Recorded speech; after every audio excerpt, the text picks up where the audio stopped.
This is Dustin Blakey with UC Cooperative Extension. We're all working from home today, so I thought this would be a good opportunity to show you how to can dried beans. I just got back from the store and noticed that the dried beans section is completely wiped out. So a lot of you have lots and lots of beans in your pantry that you need something to do with. Beans are a great ingredient to use in meals, but soaking and cooking dried beans is a real time commitment and takes some planning. In this video, I'll show you how easy it is to can dried beans so they are ready whenever you want them. Beans are a low-acid food.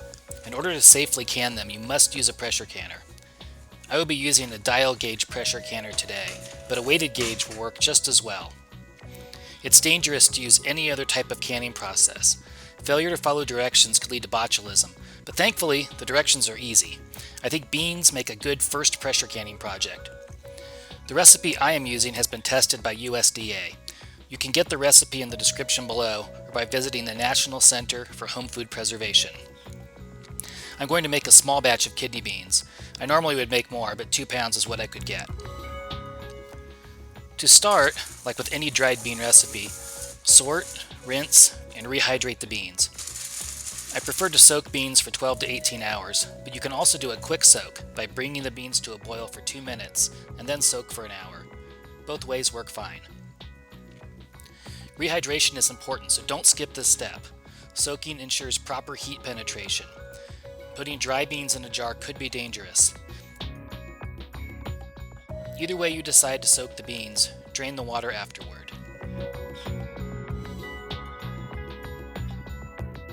My kitchen has a glass top electric stove. Since it's not compatible with my pressure canner, we're going to use my propane camping stove for this project. This type of stove isn't safe to use inside, so we'll take a quick trip out to my front porch. After you've drained the beans, put them into a large saucepan and boil them for 30 minutes.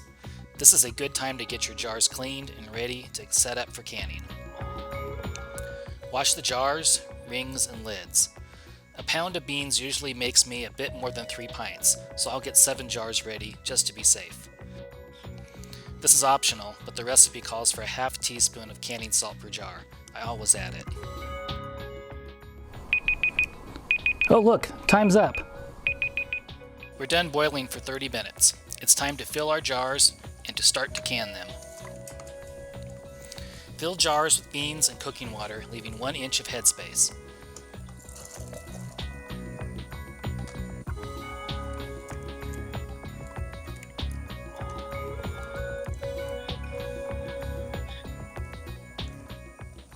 The headspace amount is important.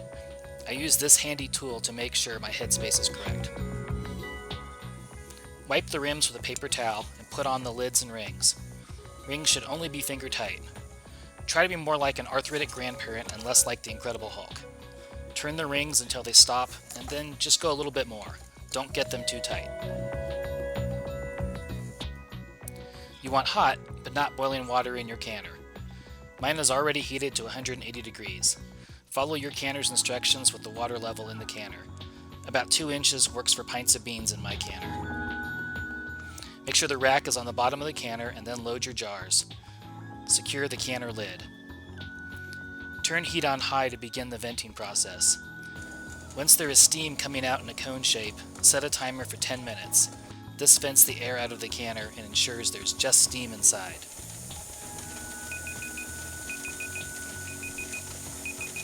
After 10 minutes, add the weight.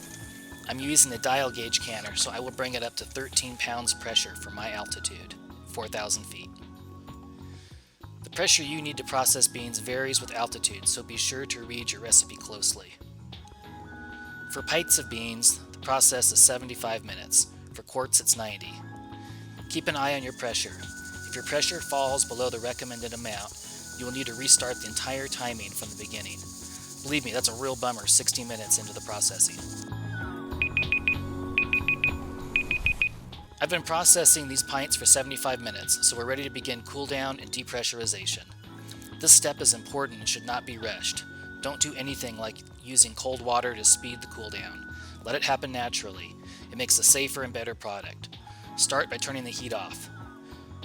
When the lid lock has gone down, the pressure inside has dropped to 0. This usually takes me about a half an hour. Remove the weight and let the jars rest for 10 more minutes.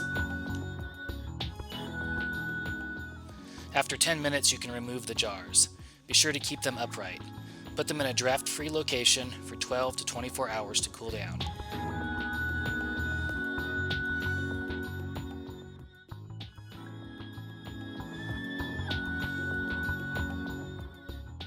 There may be some exciting bubbles going on in your jars. That is totally normal. Don't touch the jars, just let them sit overnight.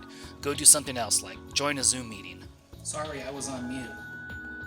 Well, the jars have been sitting overnight now, so they're good and cool. We're going to test the lids to make sure they got a good seal.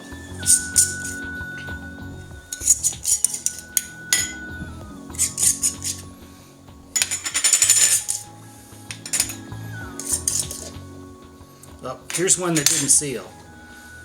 Sometimes when we do canning, the lid does not seal. You can tell because the jar does not go down.